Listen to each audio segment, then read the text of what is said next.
24 ঘণ্টা পূৰ্বে ইৰাণ আৰু আমেৰিকাৰ মাজত শান্তি চুক্তি হৈছিল আৰু এই শান্তি চুক্তিক লৈ বিশ্ববাসী আশা কৰিছিল যে শান্তি সম্প্ৰীতি সমগ্ৰ বিশ্বলৈ উভতি আহিব আৰু স্বাভাৱিক জীৱন যাত্ৰা ঘূৰি আহিব।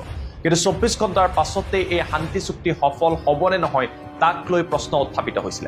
আপোনালোকৰ যিসকলে আগৰ ভিডিঅ'সমূহ চাইছিলে তেওঁলোকেও ইয়াক লৈ প্ৰশ্ন কৰিছিলে যে সঁচাকৈ এই শান্তি চুক্তি সফল হ'ব জানো।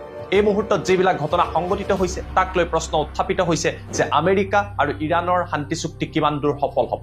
কিয়নো শান্তি চুক্তিৰ প্ৰথম যিটো ক্লজ আছিলে এই ক্লজত কোৱা হৈছিলে যে যুদ্ধ সকলো প্ৰান্তৰ পৰা অন্ত পৰিব লাগিব।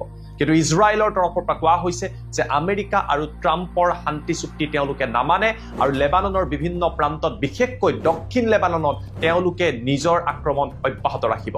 ঘটনা এই পৰ্যায়ে পাইছেগৈ যে কালি নিশাৰ ভাগত দক্ষিণ লেবাননত ইজৰাইলী সেনা আৰু হিজবুল্লাৰ মাজত ভয়াৱহ ঘটনা সংঘটিত হয়, আক্ৰমণ প্ৰত্যাক্ৰমণৰ ঘটনা হয় আৰু এই ঘটনাত 4 গৰাকীকৈ ইজৰাইলী সৈনিকৰ মৃত্যু হৈছে। অৰ্থাৎ শান্তি চুক্তিৰ পাছত ইজৰাইলৰ বাবে ই এক বৃহৎ আঘাত হিচাপে পৰিগণিত হৈছে।